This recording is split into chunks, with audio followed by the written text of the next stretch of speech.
جہاں پر ہمیں کوئی ڈکٹیٹ کرے گا کہ تمہیں جو بتایا گیا وہ کرو.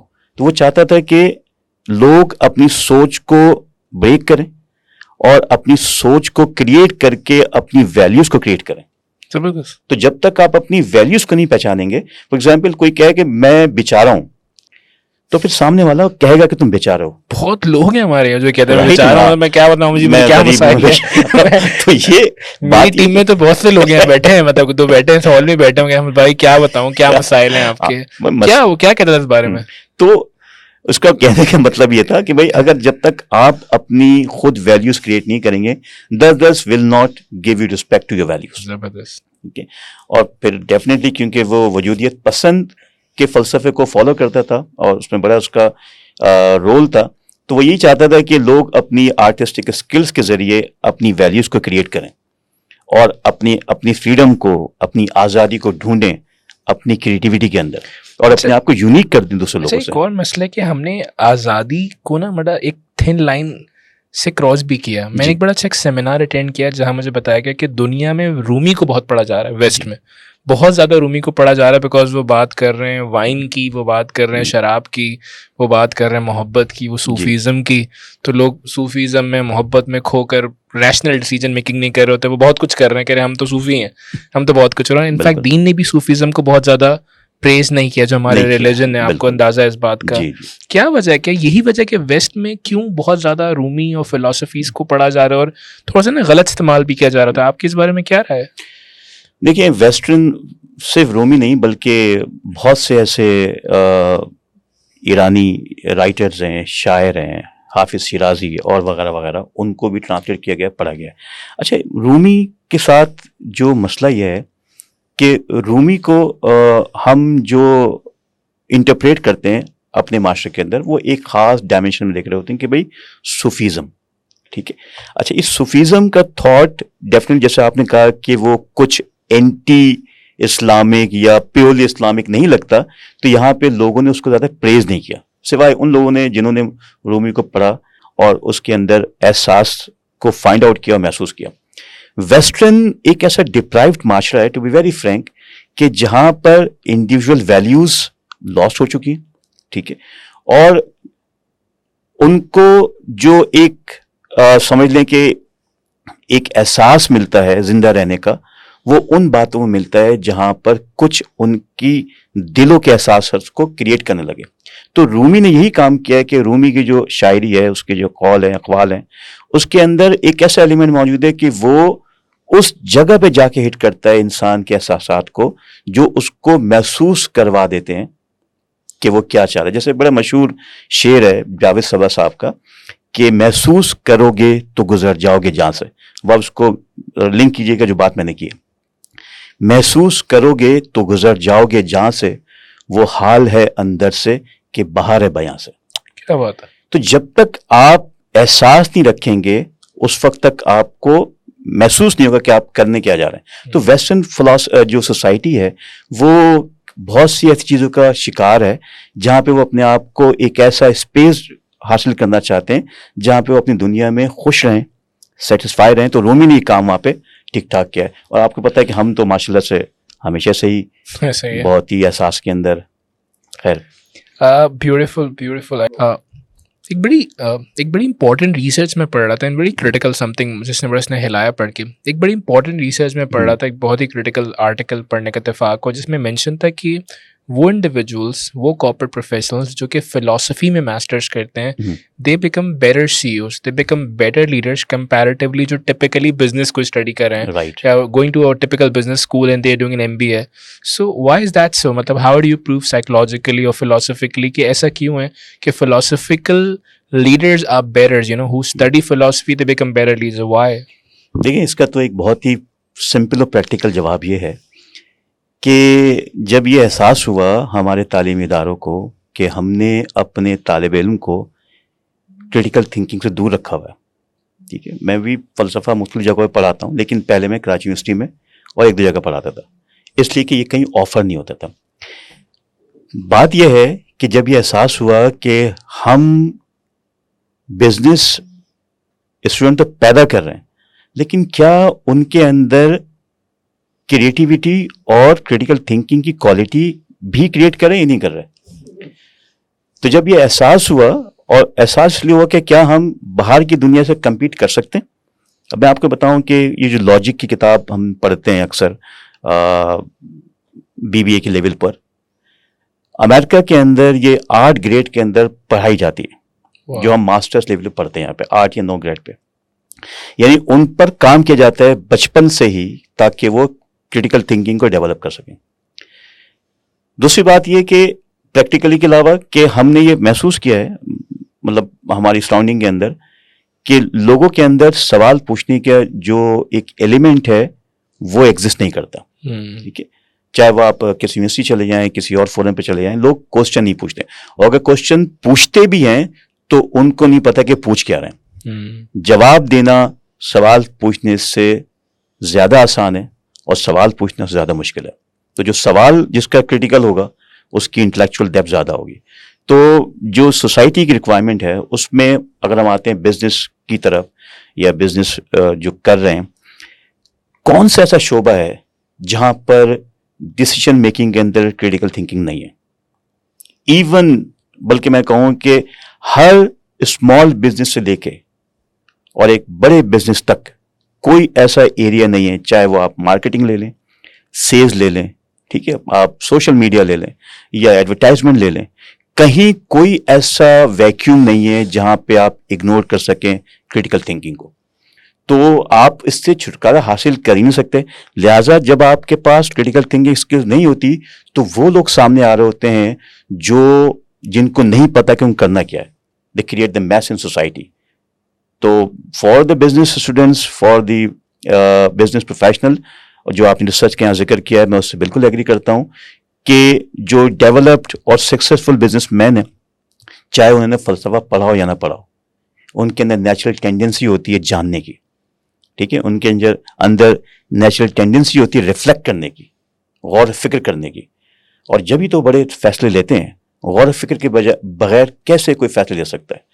تو یہ بات بالکل حقیقت ہے کہ اس کے بغیر تو کوئی فیصلہ سازی ممکن نہیں ہے. اچھا، میں بھی a lot of times in my trainings I try to analyze and try to reflect on this، اور میں دوسروں کو بھی ریفلیکٹ کروانے کی کوشش کرتا ہوں کہ انفیکٹ خدا نے دنیا میں اگر آپ اٹھا کے فلاسفیز کو پڑھ رہے ہیں، کانٹینٹ کو اسٹڈی کریں تو غور و فکر کو بہت امپیسائز کیا ہے، جی بہت زیادہ امپیسائز کیا. انفیکٹ قرآن نے بھی کہ آپ ریفلیکٹ کرو یار، آپ کو خود ہی جواب مل جائے گا.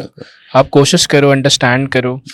ریفلیکٹ بھی مجھے 2 اسکول آف تھاٹس بڑے مزیدار لگتے ہیں جو میں نے اسٹڈی کی. ایک تو بدھا کا، جب بدھا نے انسان کو ریفلیکٹ کیا. I really want you to highlight that story of Buddha. مطلب ایک عام انسان تھا کہ بدھزم کو ہم اٹھا کے دیکھیں، ایک اسٹوری اور ریفلیکشن سے نکلا ہے. What was that? بالکل بہت سمپل. وہ ایک شہزادہ تھا اور اس کے باپ نے ہمیشہ اس کو دور رکھا تمام دکھ اور درد سے.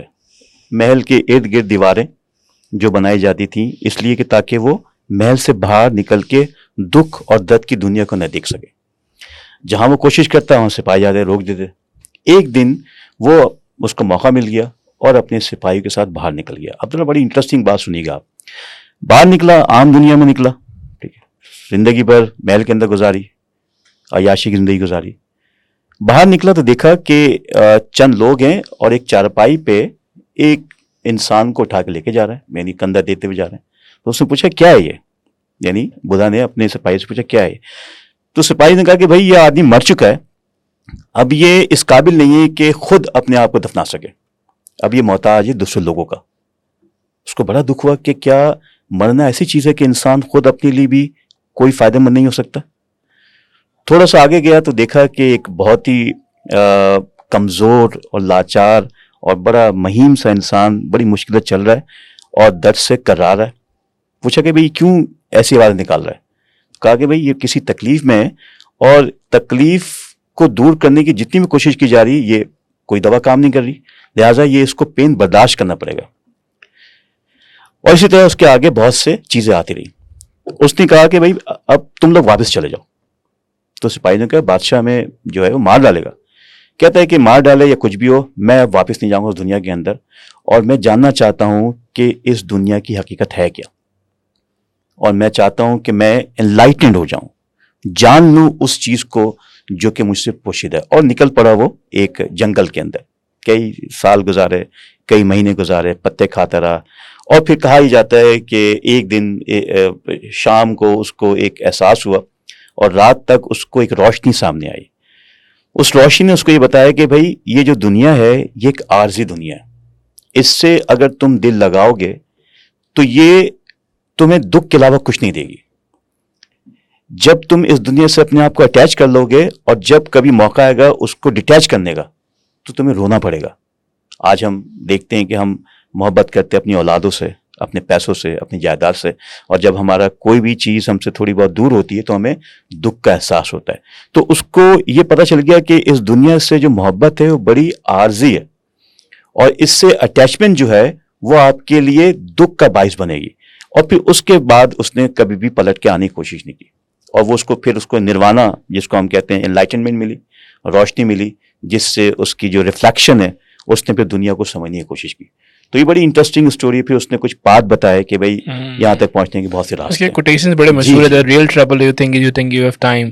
انسان کی سب سے بڑی غلطی ہے what you think you will become. اس کے جملے مطلب بہت زیادہ یوز کیے جاتے ہیں. میں سمجھتا ہوں آئی لو دس کوٹ بائی حضرت علی. وہ کہتے ہیں حکمت جہاں سے ملے نا مطلب اس سے حاصل ضرور کرو، کیونکہ جب تک وہ منافع کے پاس ہے وہ اس کے شاید کام کی نہیں ہے. بالکل. لیکن آئی تھنک ہمارا ایک بہت بڑا مسئلہ ہے that we have close minds. ہمارا ایک بہت بڑا مسئلہ ہے کہ ہم نے شاید حضرت علی کے اس کال کو، اس جملے کو سمجھا نہیں کہ حکمت آپ کو ہر جگہ سے لینی چاہیے جہاں آپ کو لگ رہا ہے کہ یہاں حکمت ہے، وزڈم ہے. Some times you become limited. ہمارے یہاں ریلیجن اسکول آف تھاٹ کو اٹھا کے دیکھیں، کسی اسکول آف تھاٹ کو اٹھا کے دیکھیں، ہم کہیں نہ کہیں بہت نیرو ہو گئے اپنی تھنکنگ کے اندر. ایز اے سوسائٹی جب میں لوگوں سے ملتا ہوں they have very typical school of thoughts, very typical process of communication. ان کے پاس وہ وائڈر رینج آف گفتگو نہیں ہوتی. جب وہ بات کرو تو ایک ٹپیکل سیٹ ہوتا ہے. Why is that so? دیکھیں آپ نے حضرت علی علیہ السلام کا ذکر کیا، اور جو ان کے اقوال زرعی ہیں نہج البلاغہ کے اندر، خاص طور پہ ابھی جو میں بات کر رہا تھا بدھا کی، تو وہ جو ہم بات کر رہے تھے کہ بھائی اس دنیا سے اٹیچمنٹ جو ہے وہ آپ کے لیے دکھ کا باعث بنے گی. حضرت علی بھی فرماتے ہیں کہ اس دنیا سے شادی کرنا دراصل اس دنیا کو طلاق دینا ہے. ٹھیک ہے نا؟ تو بتانا یہ چاہ رہے ہیں کہ یہ دنیا جو ہے یہ ہمارے لیے اس وقت تک تو صحیح ہے جب تک ہم اپنے روزمرہ کے بنیادی ضروریات کو پورا کرنے کے لیے موجود ہیں، اس لیے کہ this is not the place for living forever. تو حضرت علی علیہ السلام کا جو طریقہ ہے اس کائنات کو سمجھنے کا اور اس کائنات کو بیان کرنے کا، وہ دراصل ہم نے اس کو اس لیول پہ نہیں سمجھا جس لیول پہ بات کی جانی چاہیے. اس کی وجہ یہ ہے کہ ہم نے سوسائٹی کو وہاں تک لے کے نہیں گئے، اس انٹلیکچوئل لیول تک نہیں پہنچا سکے جو کہ حضرت علی علیہ السلام فرمانے کی کوشش کر رہے ہیں. ہم نے ان چیزوں سے وہ چیزیں حاصل نہیں کی جس سے ہم اپنے معاشرے اور اپنی ذات کے اندر کوئی تبدیلی لا سکیں. تو جیسے وہ your tongue will speak what it is accustomed to, کہ آپ کی زبان وہی بولے گی جس کی عادی ہو گئی ہے. تو یہ کوئی عام سا جملہ نہیں ہے. اگر آپ اس کو حقیقت کے لیول پہ آ کے دیکھیں اور عام زندگی پہ لا کے رکھیں تو پتہ ہی چلے گا کہ کیا بات کہہ دی انہوں نے. Very true, very true. جس طرح ہمارے یہاں ینگسٹرس کے اندر رومی کا ایک بڑا میں نے کریز دیکھا، بہت زیادہ لوگ پڑھ رہے تھے. شاید اقبال کو اتنا زیادہ اسٹڈی کرنے میں وہ پیچھے رہے نا، اور لیکن رومی کے کوٹیشنز کو بہت زیادہ شیئر کیا جا رہا ہے، انسٹاگرام بہت زیادہ پروموٹ کر رہا ہے. تو آن دی ادر اینڈ ہماری سوسائٹی میں جان ایلیا کا ایک بڑا میں نے کریز دیکھا ینگسٹرس کے دوران. انفیکٹ جان کا جو تھوڑا بہت اسٹڈی کرنے کے مجھے بھی اتفاق ہوا، سیلف اویئرنیس کی طرف کافی رجحان تھا اور بہت زیادہ کوشش کی. ان کا بڑا مشہور شعر جو مجھے یاد بھی ہے کہ تم مجھے ڈھونڈو میں تمہیں ڈھونڈوں، کوئی ہم میں سے رہ گیا ہے کہیں. What you think that why such creative people, جس طرح جان کی ایگزامپل اور بہت ایسے لوگ ہیں جو کہ اپنے زمانے میں ایک اعلیٰ پائے کے شاعر تھے، اس طرح کی کریٹیوٹی، اس طرح کا امپیکٹ اب ہمیں سوسائٹی میں نہیں دکھائی دیتا ہے. وائی از دیٹ سو؟ اس کو ہم اس طرح دیکھ سکتے ہیں کہ دیکھیں سوسائٹی جو ہے نا بہت تیزی سے ٹرانسفارم ہو رہی ہے، اور یہ ٹرانسفارمیشن جو ہے یہ اتنی تیزی سے ہوئی ہے پچھلے 15-20 سال کے اندر کہ ہم اس ٹرانسفارمیشن میں بہہ چکے ہیں یا بہہ رہے ہیں. ہم اس ٹرانسفارمیشن کا ایک حصہ بن گئے جہاں پہ ہم نے چیزوں کو محسوس کرنے کی جو صلاحیتیں وہ ختم کر دی ہیں. جان صاحب جیسے لوگ یا ایسے بہت سے شعراء جو دنیا کے اس احساس کو، لوگوں کے مسائل کو اور وجودیت کے مسئلے کو محسوس کر کے لوگوں تک پہنچاتے تھے. آپ کی ویسے کیا تھاٹس ہے جان کا؟ آپ کو کیا مقصد، کیا وہ مشن کیا دکھائی دیتا تھا؟ مطلب جو ان کی فلاسفیز میں اگر آپ اخذ کر سکیں کچھ جملے. اگر دیکھیں جان کا جو میں اگر ان کی پوری شاعری کو فلسفے کے اندر بند کر دوں تو میرا خیال یہ ہے کہ جان صاحب جو تھے وہ وجودیت کو سمجھنا چاہتے تھے. ٹھیک ہے. اور ان کے بہت سے ایسے اشعار ہیں، بہت سی ایسی، بلکہ انہوں نے بہت سی نثر بھی لکھی جہاں پہ انہوں نے فلسفے کے ذریعے وجودیت اور اپنی شاعری کو بیان کرنے کی کوشش کی. تو لہٰذا جو جان صاحب کا فلسفہ ہے، جہاں تک میری اپنی ایک ناقص رائے ہے، وہ یہ کہ وہ وجودیت کے ساتھ بڑے اٹیچ تھے اور وہ یہ جاننا چاہتے تھے کہ انسان کی جو وجودیت کی اہمیت ہے، جو اس کا وجود ہے، اس کی اہمیت اور حیثیت کیا ہے. اسی لیے وہ اکثر اپنے اشعار کے اندر ہم کلام ہوتے ہوئے نظر آتے تھے، خود گفتگو کرتے تھے. یعنی ایک عام آدمی کے لیے وہ شعر شاید کسی مذاق سے کم نہ ہو، لیکن جو سیریس ایٹیٹیوڈ رکھنے والے لوگ ہیں وہ اس کو محسوس کرتے تھے. تو میرے خیال سے وجودیت کا فلسفہ جان اور صاحب. ایگزامپل اگر آپ کو ایگزامپل دے سکیں، ایک دو جملے اگر آپ. دیکھیں اگر عمر گزرے گی انتظار میں ہی کیا، عمر گزرے گی انتظار میں ہی کیا. ٹھیک ہے. اور اس کا پھر آگے ایک بڑا مشہور جملہ ہے. ٹھیک ہے. وہ یہ کہتے ہیں کہ یوں جو تکتا ہے تو آسمان کی طرف، کوئی رہتا ہے آسمان میں کیا. یعنی asking question to yourself, کیا تمہیں اتنا یقین ہے کہ وہاں کوئی موجود ہے؟ تمہیں اپنے وجود کے ہونے کا یقین نہیں ہے، تم اس وجود کے ہونے کی بات کر رہے ہو جس کو تم نے دیکھا نہیں ہے. کیا بات. تو جان صاحب تو ایکسٹراڈنری انسان تھے، اور میرا خیال یہ ہے کہ ان کی لیول کا جو شاعر ہے یا ان کی سوچ کے لیول کا شاعر ہے، وہ صدیاں لگتی ہیں وہاں تک پہنچنے میں یا اس کو بننے میں. موونگ فارورڈ، جسٹ لائک آپ کی جو ریسرچ رہی، آپ نے بہت زیادہ کام کیا کینٹ کے اوپر، جو کہ ایک ویسٹرن فلاسفر ہیں جنہوں نے ویسٹرن ورلڈ کے اندر انلائٹمنٹ کے سلسلے کو شروع کیا. مطلب ویسٹرن ورلڈ نے سیکھا انلائٹمنٹ کو. What was his whole idea all about and what are the major learnings from his life? Right. دیکھیے کانٹ جو ہے ایک بڑا اصولی آدمی تھا، فلسفی تھا. اس کے بارے میں بڑا مشہور تھا کہ وہ جب اپنے گھر سے نکلتا تھا تو محلے والے اپنے گھر کی گھڑیاں سیٹ کیا کرتے تھے. یعنی وہ 5 بجے نکل رہے واک کے لیے تو محلے والے اپنے گھر کی گھڑیاں جو ہیں اس کو دیکھ کے سیٹ کرتے تھے. اس کی پنکچولیٹی کا اندازہ آپ لگا سکتے ہیں. اپارٹ فرام دس کہ کانٹ کا جو فلسفہ ہے اس میں ایک بڑی اہم ترین چیز جو میرا فوکس ہمیشہ رہا ہے وہ ہے انلائٹنمنٹ یا روشن خیالی. اپنی ایک چھوٹا سا آرٹیکل لکھا اس نے اور 1700 کے اندر، اس میں اس نے ایک بڑا ابتدائی جملہ لکھا کہ انسان کو اپنی سیلف امپوز امیچورٹی سے نکلنا چاہیے. یعنی جو ہم اپنے اوپر ایک خود ساختہ ناپختگی پیدا کر لیتے ہیں، بلکہ اس کو اور آسان کر دوں، اگر ہم اپنے اوپر اپنی جہالت کو طاری کر لیتے ہیں، اگر ہم اس سے باہر نہیں نکلے تو پھر ہم کبھی بھی انلائٹن نہیں ہو سکتے. کانٹ کا کنٹریبیوشن پورے یورپ کے اندر یہ ہے کہ اس نے اپنے اس خیال کی بنیاد پر یورپ کو ان تمام تکلیف سے نکالا جس میں وہ کئی 100 سال تک موجود تھے. کانٹ نے بڑا کنٹریبیوشن کیا اپنے آرٹیکل، اپنے فلسفے کے ذریعے، اور فریڈم اور جو آزادی سے نکلنے کا جو ایک طریقہ کار وہ بتایا. اس کے ساتھ ساتھ اس نے یہ بھی کہا کہ انسان کی رکاوٹ یا کامیابی میں جو رکاوٹ ہے وہ اس کی لیزینس ہے، ڈپینڈنسی ہے. ٹھیک ہے. یعنی مجھے اگر کوئی چیز جاننی ہے تو میں محتاج رہوں گا کہ جب تک کوئی مجھے بتائے گا نہیں تو میں اس وقت تک اس چیز کو نہیں جانوں گا. کانٹ یہ کہتا ہے کہ you should step forward to find what is reality. آگے بڑھو، دیکھو، جانو، اور اپنی ول سے اپنی جو تمہاری تمام نالج ہے اس سے فائنڈ آؤٹ کرو کہ تم جاننا کیا چاہتے ہو. مثال کے طور پہ اگر آپ کسی کی کہی ہوئی بات پر عمل کریں گے تو اس میں آپ کہاں ہیں، آپ کی سوچ کہاں ہے؟ کیا بات نہیں ہے نا آپ کہیں بھی. میں کہوں گا کہ بھائی فلاں کتاب میں یہ لکھا ہوا ہے، یہ لکھا ہوا یہ تو تم نے فلاں کی کتاب سے لکھے ہوئے بتا دیا, یہ بتاؤ کہ تم نے اس پہ کتنا سوچ کے اس بات کو رد کیا یا ایکسیپٹ کیا, اس کے پیچھے کریٹیکل تھنکنگ کیا ہے. صحیح بات. تو کانٹ کا یہ جو پوائنٹ ہے کہ اپنے آپ کو لیزینس سے نکالنا, ڈپینڈنسی سے نکالنا, اس نے یورپ کے اندر ایک انقلاب برپا کیا, اور آج آپ دیکھ سکتے ہیں کہ جہاں پہ بھی موجود ہے, اکنامک گروتھ ہے یا فیسلٹیز ہیں اور رسپیکٹ ہے, فریڈم ہے, لبرٹی ہے, تو اس میں ظاہر سی بات ہے اس کا کنٹریبیوشن ہم نظر انداز نہیں کر سکتے. اگر ہم بات کرتے ہیں کریٹیکل تھنکنگ کی, ڈیسیجن میکنگ کی, دونوں بہت ہی اہم اسکل ہیں when it comes to elevate your own journey in professional world, in personal world.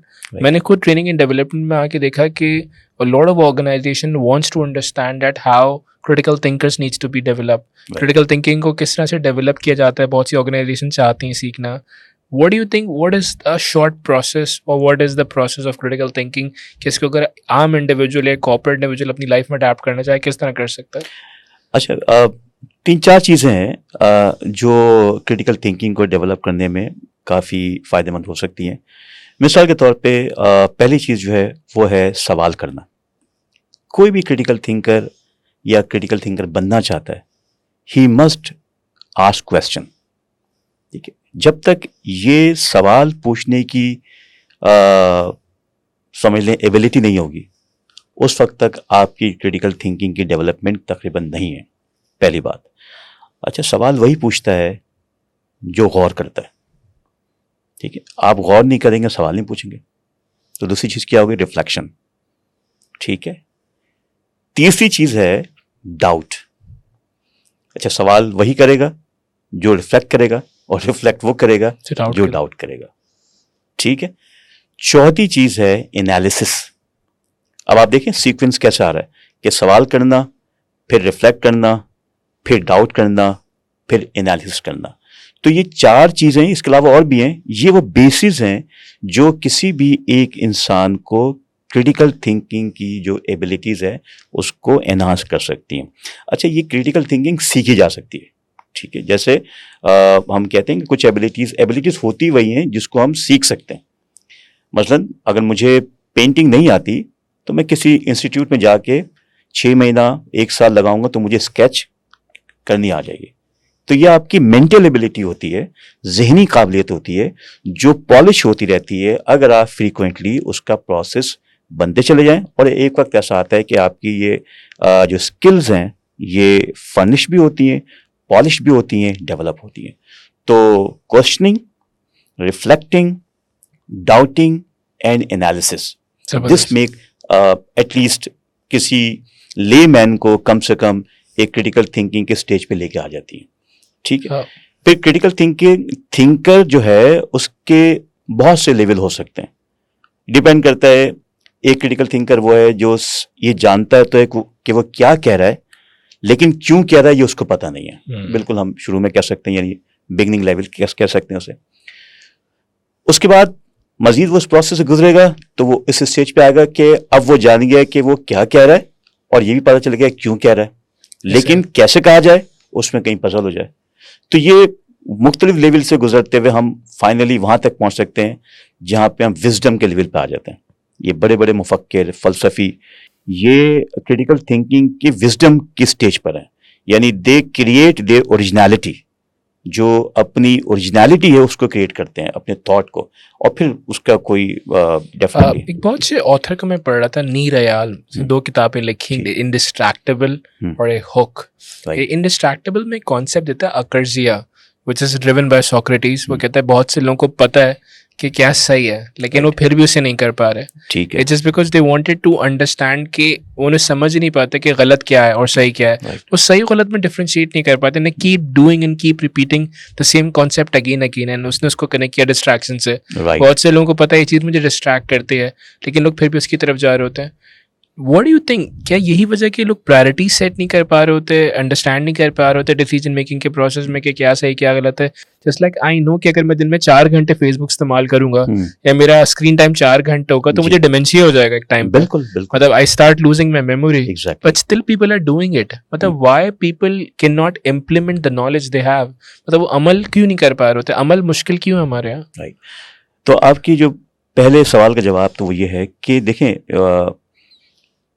کہ کریٹیکل تھنکنگ کے جو بیسک ہے، جیسا بھی آپ نے سوال کیا، اس میں ہمیں پتہ ہونا چاہیے کہ کیا ہم صحیح اور غلط آرگومنٹ میں فرق کرنا جانتے ہیں. مثلاً آج ہم سوشل ورلڈ یا سوشل میڈیا کی دنیا میں رہ رہے ہیں. ہزاروں کی تعداد میں ویڈیوز ہیں، ایسے ہی بے انتہا کانٹینٹ ہے، ٹھیک ہے، مطلب ہم امیجن نہیں کر سکتے. How would we come to know who is seeing what? ایسے ہی number 2, and who is saying what he is saying, whether he is saying something critically good or what we call correct, or saying something critically bad or what we call incorrect. اس کے لیے جب تک آپ کو logical method اور principal نہیں پتا تو آپ صحیح اور غلط میں فرق نہیں کر سکتے. لاجک ضروری ہے بہت. Exactly, that's the point you have reached. کہ logic is the method and principle جو ڈفرینشیٹ کرنا سکھاتا ہے ہمیں کہ کیا صحیح آرگومنٹ ہے اور کیا غلط آرگومنٹ ہے. اور یہ آج کی بات نہیں ہے. ایرسٹوٹیلین لاجک، ایرسٹوٹل تو لاجک کا شہنشاہ تھا جو آج تک موجود ہے. یہ اس کے بتائے ہوئے اصول اب تک کوئی غلط ثابت نہیں کر سکا.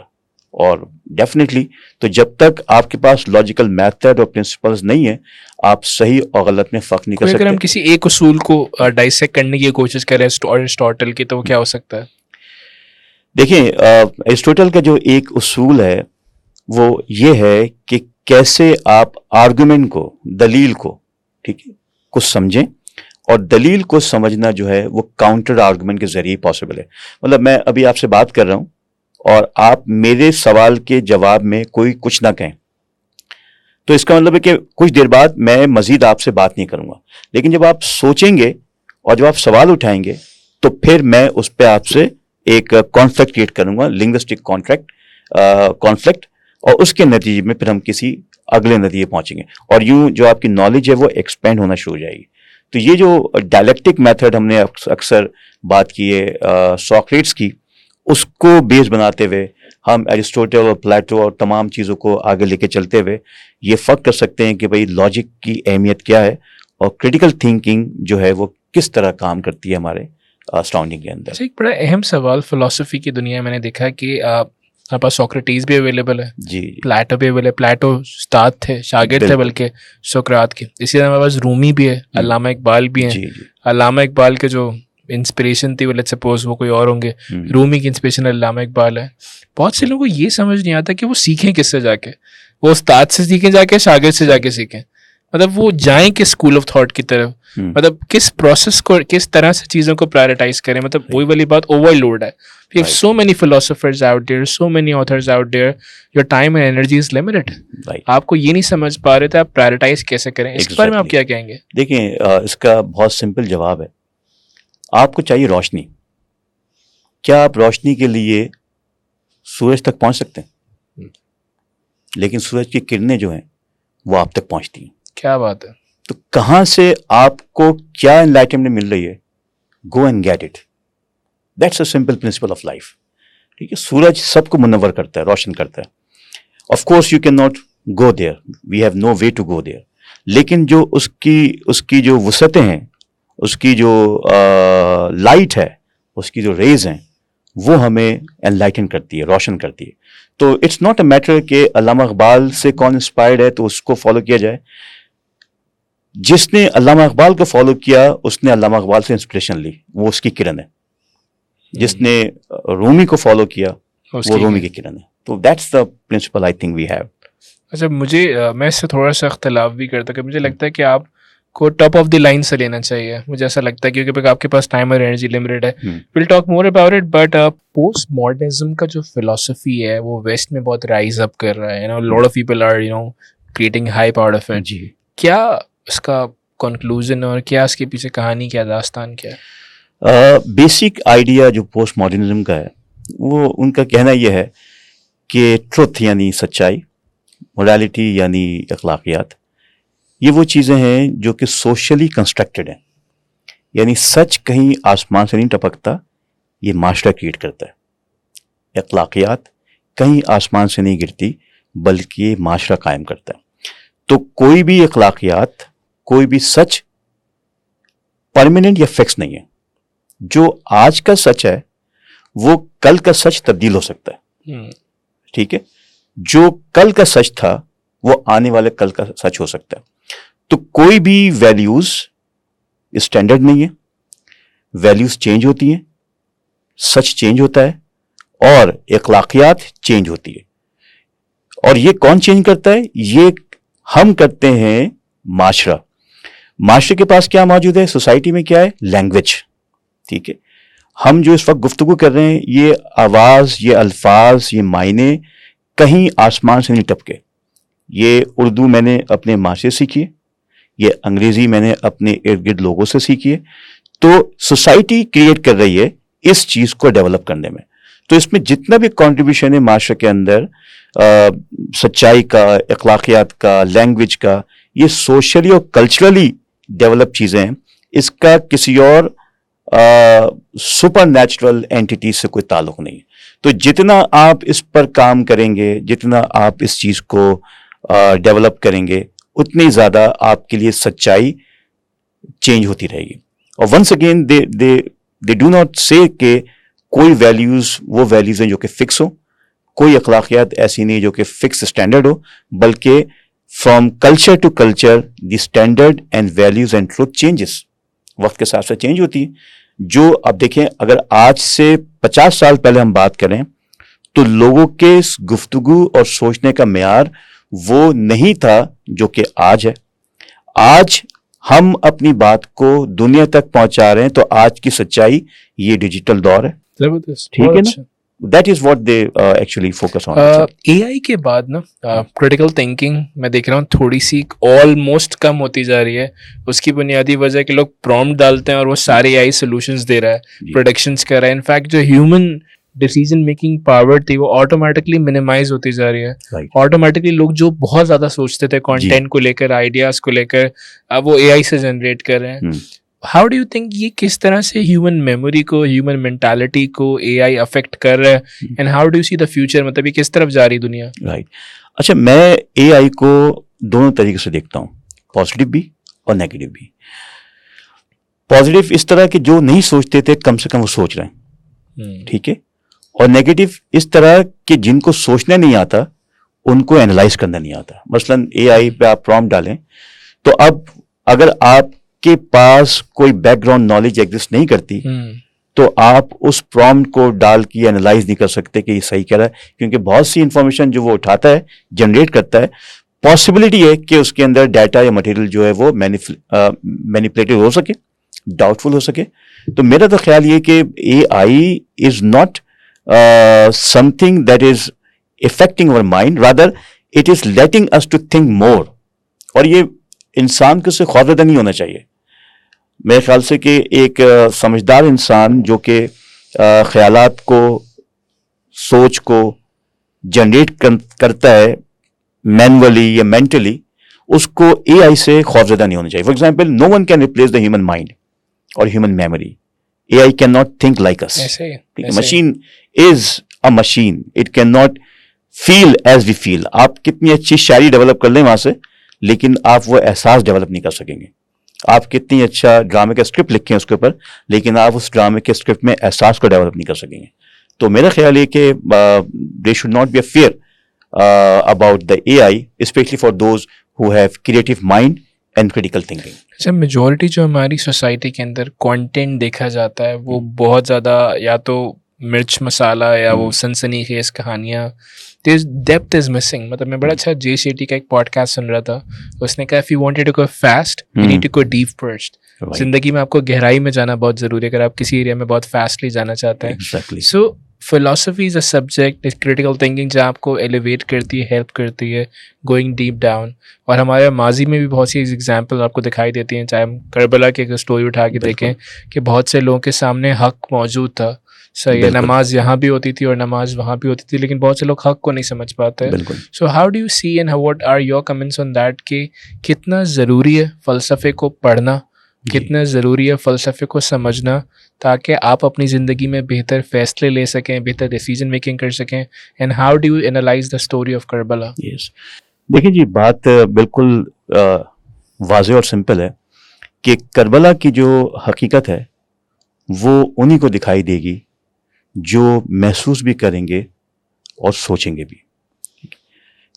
ان کے لیے جو کربلا کی حقیقت کو نہیں مانتے یا اس کو اس طرح نہیں ایکسیپٹ کرتے یا ڈینائی کرتے، وہ پردے کے اس بات کے احساس کو محسوس نہیں کر سکتے.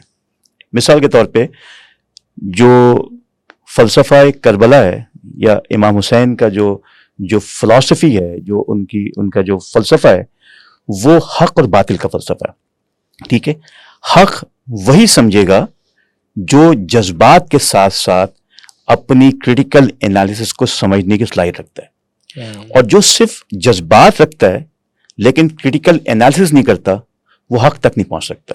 اور میں اس کو اس طرح سم اپ کرنا چاہتا ہوں کہ فلسفہ آپ کو لے کے جاتا ہے حق کی طرف ریزننگ کے ساتھ، مذہب آپ کو لے کے جاتا ہے حق کی طرف جس کو ہم کہتے ہیں فیتھ کے ساتھ. دونوں کے راستے ایک، دونوں کی راستے ایک ہیں، یعنی فلسفہ آپ کو حق کی طرف لے کے جا رہا ہے، دونوں کی منزلیں ایک، راستے مختلف ہیں سوری، لیکن دونوں کی منزلیں ایک ہی ہیں. تو جب یہ ریکنسائل ہوگا حق اور جس کو ہم کہتے ہیں فیتھ، پھر آپ کو سچائی عیاں ہو جائے گی. اور یہی ڈیفینیٹلی کربلا کا یہ پیغام بھی ہے. میں سمجھتا ہوں کہ جب تک آپ اپنی عقل اور شعور اور احساس کو ملا کے آگے نہیں چلیں گے، آپ اس مارکے کو نہیں جان سکتے، محسوس نہیں کر سکتے، جو کہ عام لوگ اس کو سمجھنے میں ناکام ہو گئے. Thank you so much Imran بھائی. آئی تھنک بہت ہمارا جو شکریہ. پارٹ 2 ہے وہ ہم ڈیفینیٹلی ریکارڈ کریں گے after this, and we will talk more about the philosophy in real life in the professional world. کس طرح ہم فلاسفی اور ڈیسیجن میکنگ کو اپنی زندگی میں بہتر کر سکتے ہیں، so we can make better decisions. Thank you so much for your time and input, and let's wait for the part 2 بہت شکریہ. انشاءاللہ. Thank you very much Smith. Good luck for you for ever.